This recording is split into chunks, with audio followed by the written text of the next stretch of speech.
Amén, amén y amén.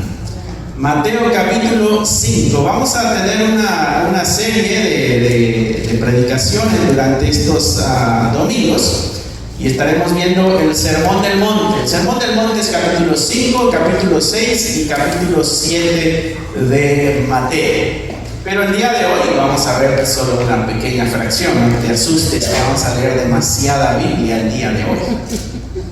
No, yo sé que ustedes no tienen ese problema. Hoy vamos a estar leyendo nada más del versículo 1 al 12 de Mateo capítulo 5, que son las bienaventuranzas. Este es algo que tú has leído ya muchas veces. Así que para algunos será un recordatorio, quizá para otros sea algo nuevo, con la esperanza de que si ya lo has leído o nunca lo has leído, siempre el Señor nos habla a través de su palabra. Así que con el corazón dispuesto. ¿Cómo está el corazón de ustedes? ¿Abierto? ¿Dispuesto? ¿Sí? A escuchar la palabra de Dios. Muy bien. Ese es el 50% ya avanzado, ¿no? Un corazón abierto y dispuesto a escuchar la palabra del Señor. Muy bien. Ustedes saben que Jesucristo ya pasó la prueba en el desierto. Él vivió la tentación en el desierto y salió triunfante, porque estaba parado sobre la palabra de Dios. Recuerdan que cada tentación él decía esto y traía un pasaje bíblico, ¿no? En defensa. Y así salió triunfante en la tentación allá en el desierto. Después de eso nos damos cuenta, siguiendo la historia, es cuando sube a este monte. Y en este monte trae esta predicación o este sermón.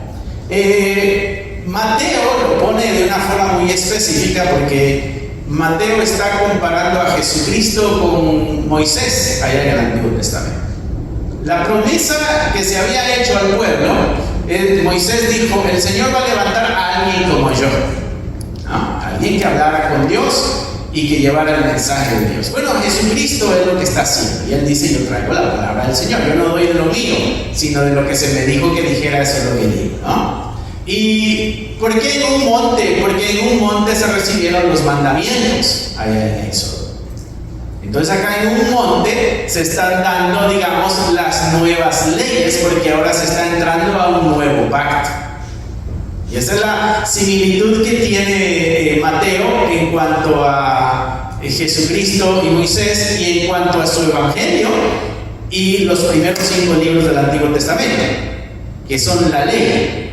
Los primeros 5 libros del Antiguo Testamento, que es el Pentateuco, esa es la ley que tenía el pueblo.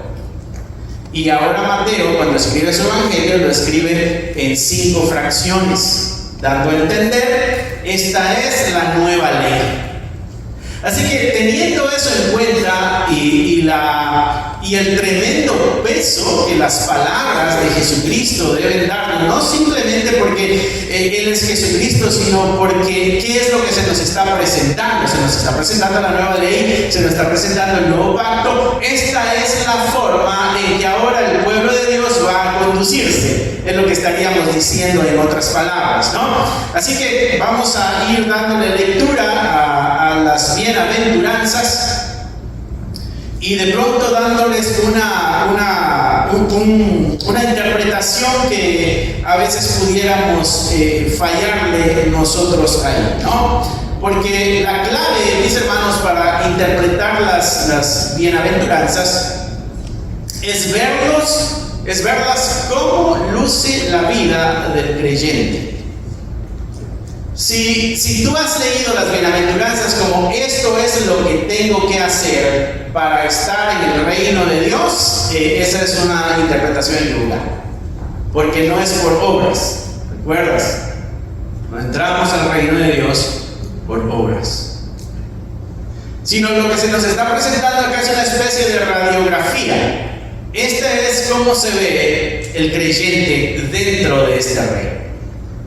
Entonces Jesucristo ha sido bautizado, ha pasado la tentación y ahora está presentando este mensaje, y lo que está haciendo en ciertas palabras, aquí está iniciando su ministerio público, estaría diciéndole al pueblo: ok, a este es el reino que yo les vengo a presentar y es así como se vive en este reino. Y hace una especie de comparación entre el mundo y el reino de Dios.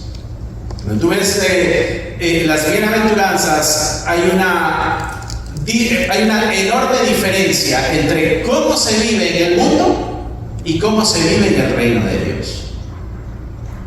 Así que esto, mis hermanos, el día de hoy lo podemos ver de dos maneras. Si tú no tienes un compromiso con el Señor, si tú todavía no has dado el paso de fe, si tú todavía no estás al 100% con Dios, esta es una invitación. El Señor te invita a este estilo de vida en este nuevo reino.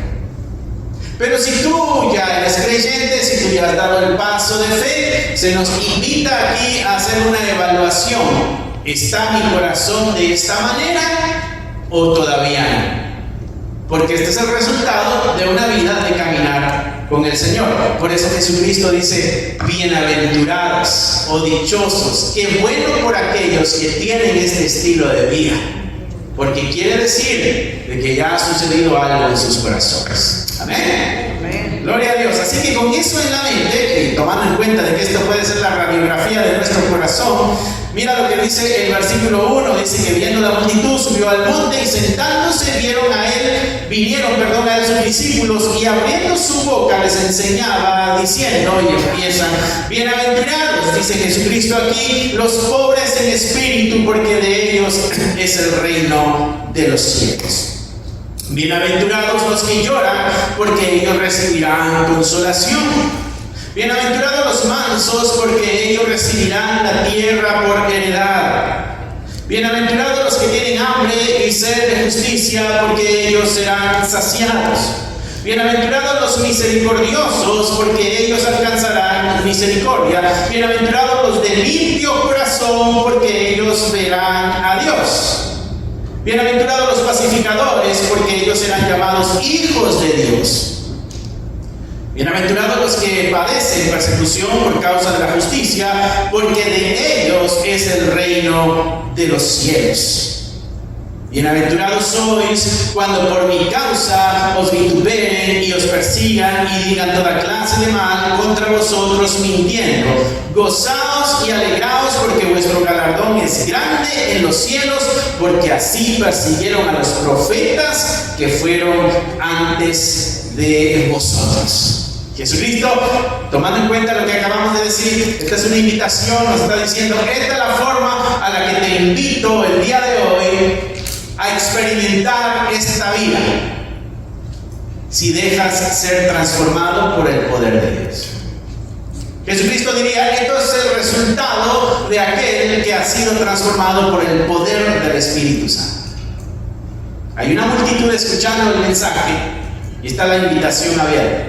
¿Quiénes se atreverán a responder al llamado de nuestro Señor Jesucristo? Y para ir viendo algunas secciones importantes, en el versículo 3, el primero que leíamos, decía: bienaventurados los pobres de espíritu, porque de ellos es el reino de los cielos. Y aquí arrancamos con el despertar de un corazón que había estado adormecido, porque este corazón lo que está haciendo es reconociendo la bancarrota. El milagro, el primer milagro que sucede en tu vida, mi hermano, cuando te topas con Jesucristo, es de que tú te das cuenta de que no tienes nada espiritualmente para ofrecer a Dios. Si te tocara dar algo a cambio para obtener tu salvación, te darías cuenta de que tú y yo no tenemos nada para ofrecer y obtener la salvación. Pero ¿cómo es de que tú y yo llegamos a esa conclusión de que no hay nada bueno en mí que yo le pueda dar a Dios para que me dé la salvación? ¿Cómo sucede eso dentro de nosotros? Porque la Escritura dice que nosotros estábamos muertos en nuestros delitos y en nuestros pecados. ¿Cómo alguien que está muerto llega a la conclusión que tiene una necesidad? Esa es la obra de Dios. Amén. La primera bienaventuranza lo que está afirmando es de que un corazón ha sido ya impactado por el poder de Dios, de tal manera que ha descubierto su necesidad y que se ha visto a sí mismo incapaz, en bancarrota, y por eso ese acto de humildad y de humillación es el primer reflejo de un corazón que ha sido transformado. Por eso dice Jesucristo, bienaventurados o dichosos. Otra versión dirá felices. Felices aquellos, qué bueno por aquellos que han descubierto que espiritualmente están rotos. Qué bueno por aquellos que espiritualmente se han dado cuenta que no tienen nada para dar. Por eso es una bienaventuranza reconocer que no tenemos nosotros mucho para dar. Ese es el pobre en espíritu. No es una obra humana, no es un esfuerzo humano, es algo que Dios hace en el creyente. Es algo que Dios hace en tu vida y es algo que Dios hace en mi vida, ¿no? 1 Corintios 2:14 nos recuerda que nosotros éramos ciegos a nuestra propia miseria, o sea que por naturaleza éramos incapaces de ver lo que nosotros éramos. Lo primero que sucede es un despertar. La primera bienaventuranza es: despertaste a tu adormecimiento espiritual. Esa es la invitación que Cristo hace. Quiere despertar de ese espíritu adormecido que tiene y hace la invitación para entrar a su reino. Porque el que está despierto descubre que no tiene nada para ofrecer. Y esto es importante, hermano, que podamos nosotros verlo, porque para que nosotros podamos descubrir de que tenemos una pobreza espiritual, Dios tuvo que haber obrado algo en nuestros corazones para que podamos descubrir eso. Entonces Dios viene y obra en tu vida y en mi vida cuando estábamos muertos en nuestros delitos y pecados.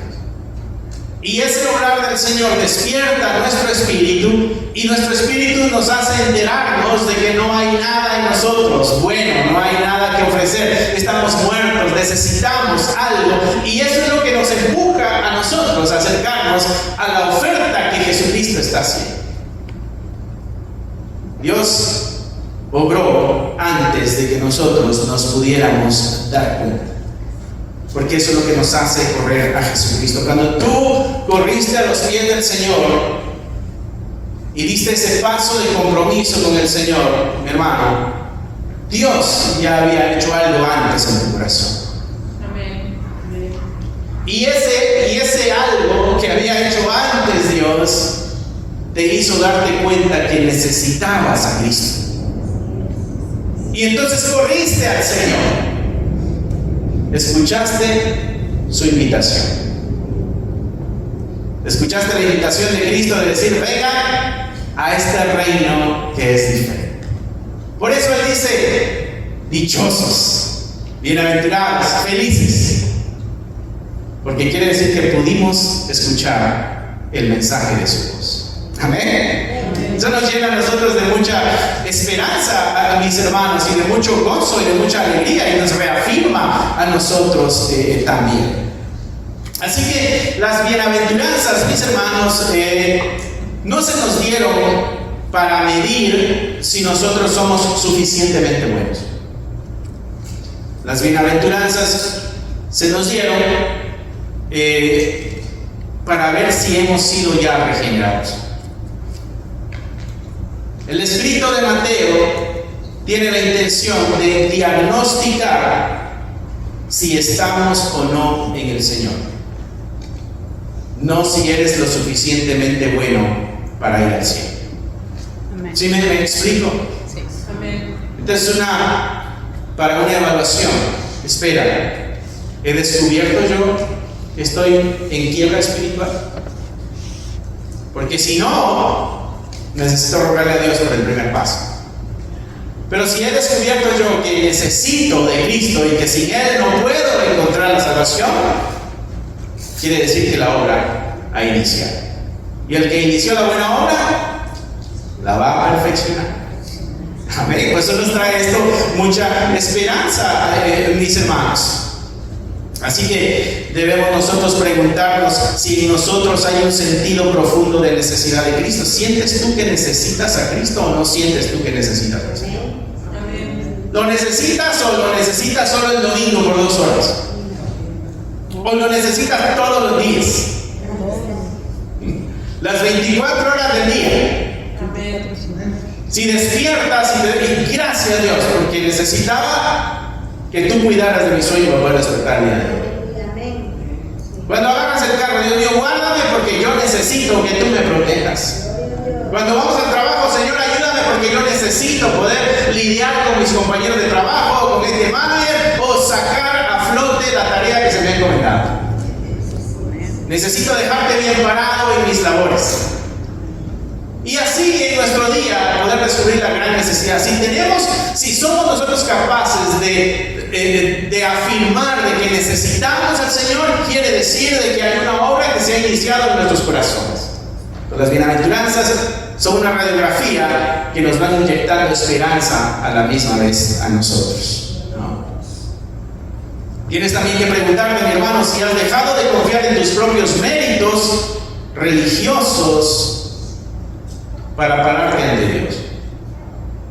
En otras palabras, como yo soy pastor y como yo predico y como yo me paro aquí cierta cantidad de tiempo, eso a mí me autoriza a acercarme a Dios. ¿Sí o no? No. No por lo que pueda yo hacer. Mi necesidad, lo que yo debo ver que necesito para poder acercarme a este Dios, es Cristo. Amén. No es lo que haga. Si hago algo, qué bueno. Pero eso no me autoriza, o me da la oportunidad, o me abre las puertas para acercarme a Dios. Es Cristo, la puerta. Amén. Yo soy la puerta. El que entra por mí encontrará pastos verdes, decía el Señor. Amén. Necesitamos nosotros del Señor. Así que si nosotros podemos ver nuestra miseria espiritual, es tiempo de alegrarnos. Porque cuando estábamos muertos, no sentíamos la necesidad. Pero ahora que estamos vivos, nos damos cuenta de esa necesidad. Amén. Muy bien, y del 4 al 9 hay otra serie de bienaventuranzas. Tenemos los que lloran, tenemos los mansos, tenemos los que tienen hambre y sed, tenemos los misericordiosos, tenemos los de limpio corazón y tenemos a los pacificadores. Y ahí se nos da otra serie de características de estos bienaventurados. Y esto apunta hacia el carácter. El carácter de aquel que se ha descubierto en quiebra y que ha corrido a Cristo. Este es como el dominó. No sé si tú has visto, no el jugar el dominó en sí como se juega, sino cuando paras las fichas, ¿no? Y empujas una y se cae la otra y cae la otra y cae la otra. Así. Me acuerdo cuando yo estuve en una escuela en Guatemala, en un internado, o sea que vivíamos ahí donde estudiábamos. Yo estuve ahí desde mis 12 años hasta mis 19 años, ¿no? Y cuando era la hora de comer, como teníamos un hambre todo el tiempo nosotros, y nos daban un poquito de comer, nosotros corríamos cuando había una campana que sonaba. Eso quería decir, la hora de comer ya llegó. Y había una sección donde está la escuela y había una sección donde estaban los dormitorios, ¿no? Parecía estampida de caballos sueltos eso cuando sonaba esa campana, porque íbamos todos corriendo porque todos queríamos ser el primero en agarrar el plato de comida, ¿no? Pero había que hacer una fila. Entonces nos abrazábamos para que nadie se nos colara, ¿no? Y estábamos ahí todos bien apretados. Y siempre había algún maloso allá atrás que empujaba, ¿no? Y cuando empujaba uno, ahí iban todos para el suelo. Y así, algo así como los dominós. Algo así pasa en nuestro carácter espiritual. Una vez que hemos dado nosotros el primer paso o hemos descubierto la primera necesidad, lo demás automáticamente comienza a aparecer en el camino de tu vida como creyente. Por eso el Señor Jesucristo, cuando está presentando esto y hablando de los que lloran, dice: bienaventurados los que lloran. Pero ¿qué llanto es este? ¿Es un llanto de dolor? ¿Es un llanto de qué sé yo, me rompió, me dejó el novio? ¿Es un llanto de perdió México? ¿De qué llanto es el que está hablando? Bienaventurados los que lloran, mis hermanos, por su pecado. ¿Por qué llora el creyente cuando peca? ¿Por qué siente dolor su corazón cuando le ha fallado a Dios? ¿Has estado tú en esa situación, hermano? Ok, esa es la continuación de descubrir que estabas roto espiritualmente. Y ahora vas en el camino y la riegas. Y hay un dolor en tu corazón. Y Jesucristo dice: qué bueno que estás llorando por lo que hiciste. Porque eso quiere decir que el Espíritu Santo está obrando en tu corazón. Gloria a Dios. Y entonces, la promesa es: vas a ser consolado. El problema es cuando no lloramos por nuestro pecado. Si te das cuenta, porque esta es una especie de radiografía si estamos o no en el reino de Dios. Si pecamos y nos vale un pepino, o pecamos y lloramos. Bienaventurados los que lloran, porque ellos recibirán consuelo. El Espíritu Santo hace ver la corrupción en el corazón y nos avergüenza y nos empuja a las lágrimas. Bienaventurados los mansos, dice también en ese del 4 al 9, es donde estamos viendo, ¿no? Y Jesucristo también dice: bienaventurados los mansos, aquel que no tiene que defender su ego, aquel que no tiene que defender su posición, sino que es... En Guatemala tenemos una frase que repetimos mucho, que es: tranquilo, tranquilo, tranquilo. Como cálmate, no te alteres. Bienaventurados los mansos, es que no tienen que estar defendiendo su posición. Es que ya murieron a eso. Lo que defendemos es a Cristo.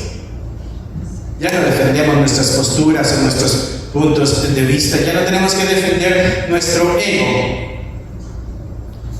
Ya no confiamos en nuestra propia fortaleza. Bienaventurados también, decía que Jesucristo, los que tienen hambre y los que tienen sed de justicia. El que antes de ser creyente no existía esta necesidad de que la justicia gobernara, venciera y reinara. Es más, aquí la otra vez estuvimos todos de acuerdo que uno de los dichos que teníamos en nuestra vida pasada era: el que no tranza, no avanza. Pero ahora que estamos en Cristo hay una hambre diferente, hay un apetito diferente. Es un apetito por la justicia, no por salir vencedores cortando cabezas, no. Es un apetito de justicia, que la justicia de Dios sea la que reine, la que gobierne. Son nuevos apetitos que el mundo no pone en nosotros. También decía aquí: bienaventurados los misericordiosos. Es un corazón que ha sido ablandado porque ha recibido la misericordia inmerecida. ¿Sabes qué es lo que sucede en tu corazón, mi hermano, después de que la misericordia de Dios te tocó? Comienzas también a ser misericordioso con los demás. Si el Señor me perdonó a mí la vida, ¿quién soy yo para no perdonar a mi hermano y a mi hermana? Y hay una reacción diferente en tu corazón. Por eso Jesucristo dice: bienaventurados los misericordiosos. Porque sabes que algo ha sucedido ya en sus corazones. Algo pasó. Dios ha hecho la obra. ¿Cómo vamos en la radiografía? ¿Vamos bien? ¿50-50? ¿Vamos al 100? ¿Vamos bien? ¡Qué bueno! Dice también acá, bienaventurados los de limpio corazón, y también dice, bienaventurados los pacificadores. Porque ahora participamos nosotros de la naturaleza del Hijo de Dios. Participamos nosotros de la naturaleza. ¿Qué es lo que Cristo vino a hacer? Vino a hacer la paz entre Dios y la humanidad. Porque Pablo nos recuerda que éramos enemigos de Dios, que estábamos en guerra con Dios. Y lo que Cristo vino a hacer es a entregar su vida para que estos dos lados se arreglaran. Y ahora, ¿qué es lo que tú y yo como creyentes hacemos? Lo mismo. Buscamos la forma de que los que están peleados puedan reconciliarse. Y buscamos también la forma de aquellos que están peleados con Dios se reconcilien con Dios. Y ahora compartes tú la naturaleza de Cristo. Por eso Jesucristo dijo, bienaventurados estos pacificadores. Bienaventurados los de limpio corazón. El Señor ha limpiado ya nuestros corazones. ¿Por qué es importante ver esta área también? Porque nosotros somos muy prestos muchas veces para fingir nuestra moralidad, ¿no? y fingir que somos buenos creyentes, que somos buenos cristianos, que somos buenas personas. Pero cuando tú y yo fingimos, la máscara tarde o temprano se nos cae. El buche se llena y tronamos. Y ahí es donde nos dice, y no quieras cristiano, es que se nos llenó el buche.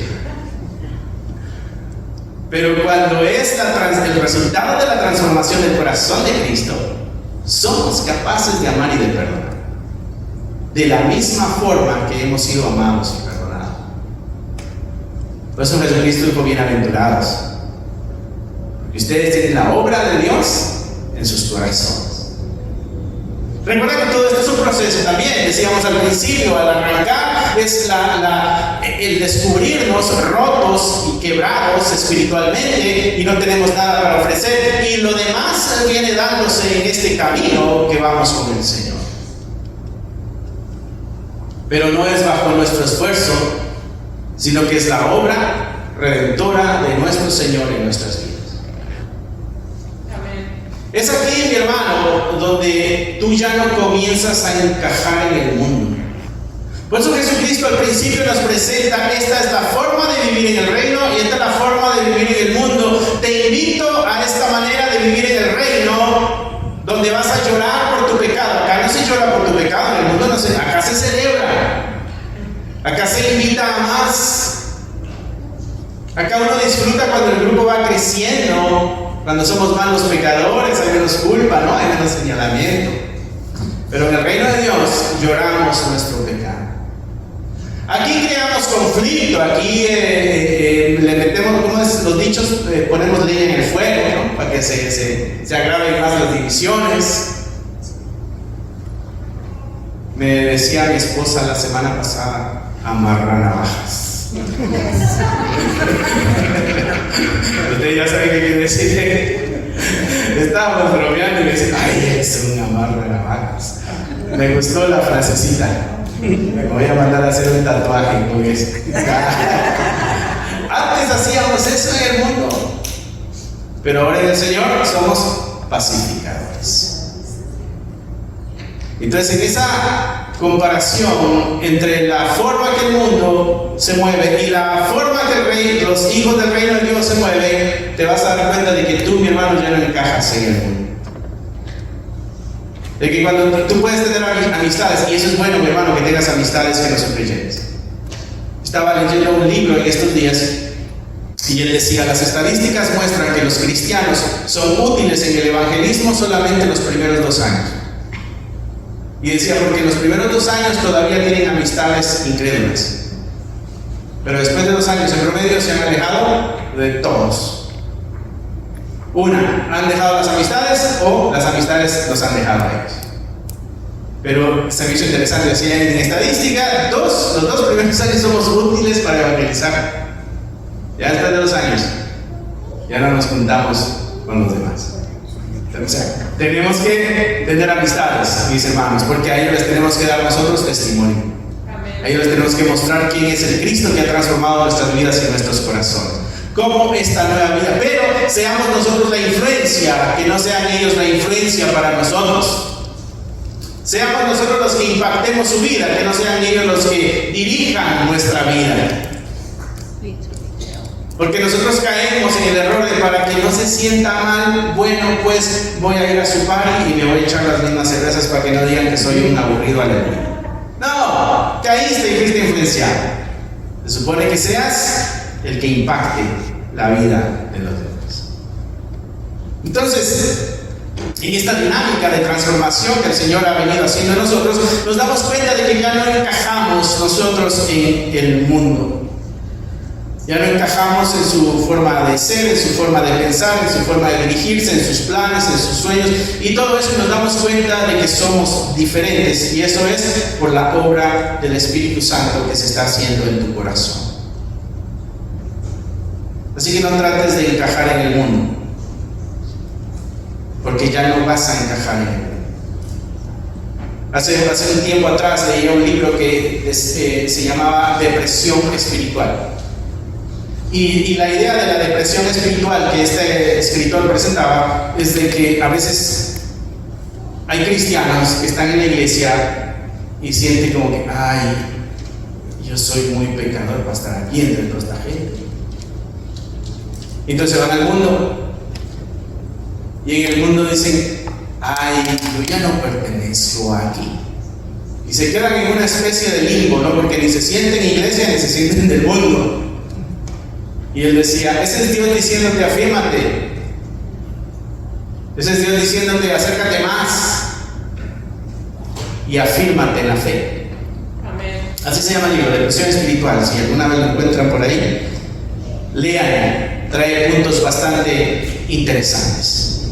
Esta sección que leímos del 4 al 9, cuando vemos esta transformación que se viene dando en cadena, este es el carácter que va fluyendo después del nuevo nacimiento en el creyente, nosotros nos podemos dar cuenta también que es una advertencia para aquel que es religioso, para aquel que cree que por sus obras y por su esfuerzo es que se ganan los favores de Dios.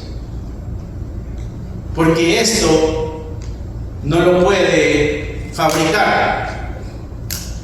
Esto de llorar por su pecado no lo puede fabricar. Podrá soltar lágrimas, decimos nosotros, de cocodrilo, pero no son reales. No es ese dolor interno, legítimo, que solamente viene del Señor. No puede tampoco fabricar el ser manso y ser pacificador. Tarde o temprano puede explotar también. Tampoco puede fabricar el buscar la justicia, tampoco puede fabricar el ser limpio de corazón. Eso es una advertencia para aquel que es religioso, porque solamente Cristo puede producir esos cambios en nuestro corazón. Por eso la primera bienaventuranza es clara, es donde inicia todo. ¿Qué pasará con el religioso? ¿Se va a frustrar porque es incapaz de hacerlo? No lo puede lograr, se va a volver legalista y un amargado, y se va a convertir en un hipócrita que va a fingir siempre una espiritualidad que no posee. Lo que necesita es nacer de nuevo. Amén. Por eso es importante eso, mis hermanos. Versículo 3 y versículo 10. Esos dos versículos, es la primera y esta última, en la 10, hay algo interesante, porque termina diciendo, porque de ellos es el reino de los cielos. Como que es una especie de sándwich. La primera dice, de ellos es el reino de los cielos, y en esta otra dice, de ellos es el reino de los cielos. Y enmarca Jesucristo así estas bienaventuranzas repitiendo eso. De ellos es el reino de los cielos. No dice de ellos será el reino de los cielos. Es, mi hermano, esa es la posesión presente que tú tienes ya. Las bienaventuranzas te están diciendo quién tú eres y qué tú posees.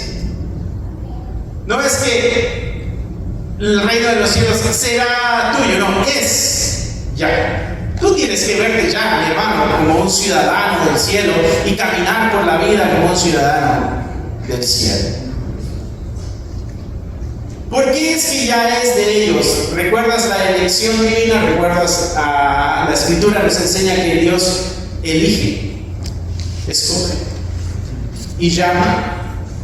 Y esa es la eficacia del llamado de Dios, con esta garantía de eternidad. No es algo que tú y yo hacemos, es algo que salió de su corazón, es iniciativa de nuestro Señor.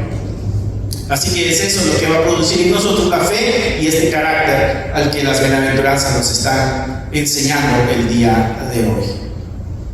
Fuimos elegidos, dice la Escritura, desde antes de la fundación del mundo.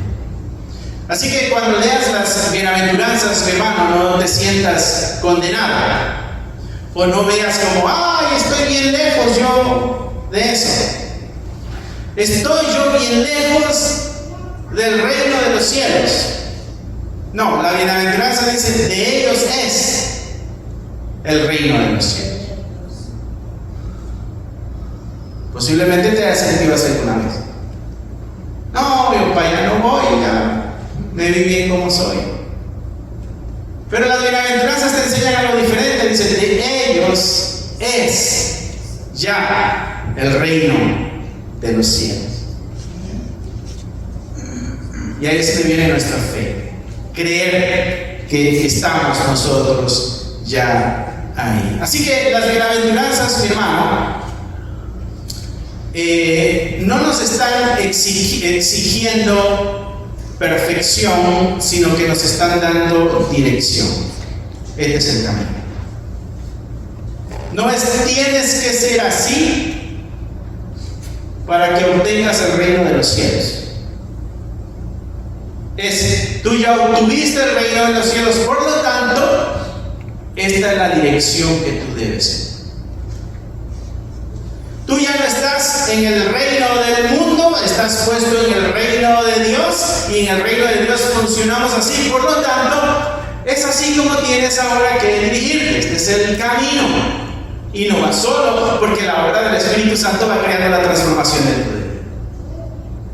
Así que esta no es una lista de cosas que tú y yo tenemos que hacer a la perfección, sino que esto nos va demostrando que está sucediendo una transformación y nos está dando dirección y nos está ayudando a depender más y más de nuestro Señor Jesucristo para la transformación que nuestro corazón necesita. Amén. Las bienaventuranzas, mis hermanos, nos hablan mucho del camino que nosotros debemos seguir. ¿Ok?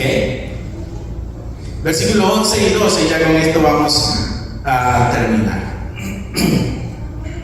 Versículo 11 y 12, bienaventurados seréis cuando por mi causa os vituperen y os persigan.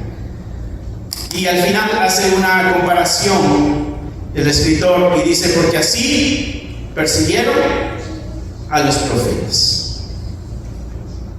La persecución en tu vida, mi hermano, porque Jesucristo nos presenta el paquete real en totalidad. Vas a ser consolado, vas a ser formado, vas a ser apoyado, vas a tener compañía, pero también dice, pero vas a tener persecución. Y eso te lo pone en el mismo tamaño de las letras primeras. Aquí no hay letras chiquitas que no pudimos leer. No, aquí no lo pone directo. Vas a tener persecución. Y hace una comparación Jesucristo. Esto no te va a pasar solamente a ti. Esto le ha sucedido a todos aquellos que se han atrevido a seguir la voluntad de Dios, así como le pasó a los profetas. Y ellos tienen la historia de los profetas. Ellos saben que han vivido los profetas. Jeremías fue tirado en un pozo y ahí estuvo dejado. Y cuando lo sacaron del pozo, lo sacaron con mucho cuidado para no despegar del pellejo cuando lo levantaron. Porque pasó mucho tiempo ahí. Isaías, dice la historia, que lo partieron a la mitad con una sierra. Y no es de que lo pusieron a dormir para que no sienta. Y entonces Jesucristo dice, así como los profetas, ustedes también van a ser perseguidos. Esto me recuerda a la pregunta que nace en la lectura del libro de Job. ¿Tú has leído el libro de Job? Tú sabes lo que le pasó a Job, un hombre que se había esforzado para mantenerse bien en el camino del Señor hasta donde más podía, se había esforzado. El mismo Señor, en el libro, en el relato del libro, el mismo Señor está hablando con Satanás y le dice, ¿has visto a mi siervo Job, que es íntegro y no hay como él en toda la tierra? Eso nos da testimonio de que este hombre andaba bien. Andaba muy bien en su camino espiritual, ¿no? Hacía sacrificios y todo, porque en aquel tiempo no estaban los sacerdotes todavía. Por eso ellos hacían los sacrificios para el perdón de los pecados de sus hijos. Él era del tiempo de Abraham, aproximadamente. Pero hay una pregunta que sale en el libro de Job. Y la pregunta es, hola, la pregunta es, ¿estás tú dispuesto a seguir a este Dios a pesar de que te meta en estas situaciones tan angustiosas? Tal es la vida de Job, y Dios permitió que Satanás viniera y hiciera eso en la vida de Job. La pregunta que sale de ese libro, mi hermano, para ti y para mí es, ¿estás tú dispuesto a seguir a este Dios que realmente no sabes qué es lo que va a hacer con tu vida? Que no sabes si te va a usar para probarle algo a alguien más. ¿Estás tú dispuesto a seguir a este Dios? Esa es la pregunta ahí. Esta es la misma pregunta que nace cuando Jesucristo está terminando las bienaventuranzas y dice, serán perseguidos así como le fue a los profetas. ¿Están ustedes dispuestos a entrar a este nuevo estilo de vida de creyente que va totalmente en contra de la forma que el mundo se mueve, donde van a ser perseguidos y vituperados, donde les va a ir así como les fue a los profetas en el Antiguo Testamento? ¿Están ustedes dispuestos? Esa es la pregunta que hace las bienaventuranzas al final. ¿Cuál es tu respuesta, mi hermano, a eso?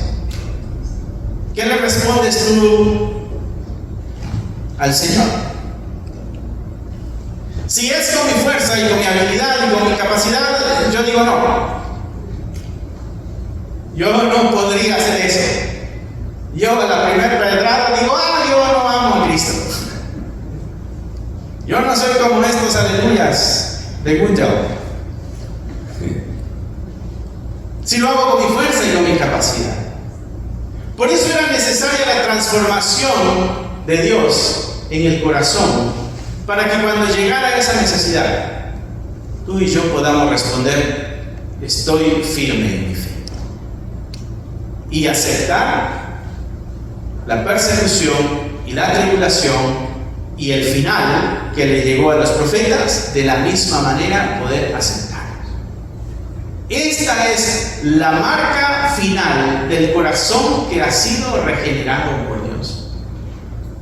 Nos dan las bienaventuranzas el inicio de una regeneración, y es el descubrir la necesidad que tenemos de Cristo, pero también nos da la marca final de que la obra de Dios se ha hecho en la vida cuando somos capaces de rendir nuestra vida para honrar a aquel que nos llamó y que nos amó. Cuando somos capaces de negar nuestra vida para que Cristo viva su vida en nosotros. Cuando somos capaces de negarnos a nuestros placeres, a nuestros beneficios, a nuestro bienestar, para permitir que sea la vida que Cristo quiere que suceda en mí y darle la total libertad. Es la marca final. Este es el choque inevitable, mi hermano, al que tú has aceptado en el camino del Señor, que es la persecución, porque ese es sello de donde tú y yo procedemos, porque el mundo, mi hermano, nos va a perseguir. Dice la bienaventuranza en el versículo 11: bienaventurados sois cuando por mi causa os vituperen y os persigan y digan toda clase de mal contra vosotros, mintiendo. Por mi causa, dice Jesucristo. Quiere decir que los que persiguen no están en la causa de Cristo. Está hablando de tu procedencia, de tu identidad, de a quién tú le perteneces, de dónde tú eres. Y es ahí donde podemos nosotros mantener nuestra esperanza viva. A nosotros, Jesucristo dice que nos pertenece el mismo camino que le perteneció a los profetas en el Antiguo Testamento. Cuando el mundo se burla de ti, mi hermano, cuando te excluye el mundo, cuando te persigue, porque tú obedeces la palabra de Dios, el enemigo va a intentar susurrarte al oído de que esto te está pasando porque Dios ya no está contigo. Si Dios estuviera contigo, te estaría protegiendo. ¿O no es amor Dios? ¿No que Dios es protector y es grande? ¿No que no me soltarás en la tormenta y en la calma? No me soltarás. Y cuando estamos en la crisis, decimos, espera, ya me soltó. Y podemos creer de que Dios se ha olvidado de nosotros. Pero no, la persecución es el sello de que tú estás en el camino del Señor. La persecución no es de que Dios se olvidó de ti. La persecución es de que estás en las manos del Señor. En el mundo tendréis aflicción, dijo Él. Así que no podemos esperar, porque es un mundo donde no hay problemas y conflictos. Es un mundo donde hay aflicción. Así que el sufrimiento por causa de Cristo no es señal de abandono, sino que es evidencia de que tú y yo le pertenecemos a Él. Ese es como nuestro certificado de identidad espiritual. Porque si el mundo te rechaza a ti, mi hermano, es porque tú estás reflejando a Cristo. Y lo que están rechazando es al Cristo que se ve en ti. Así que las bienaventuranzas se convierten en esta radiografía de nuestro corazón en cuanto al camino con el Señor. ¿Cómo vamos en el camino con el Señor? ¿Vamos por la primera o por la segunda bienaventuranza o ya vamos avanzados? O hemos avanzado y a veces nos regresamos a algunas. Recuerda que el que inició la buena obra la va a terminar.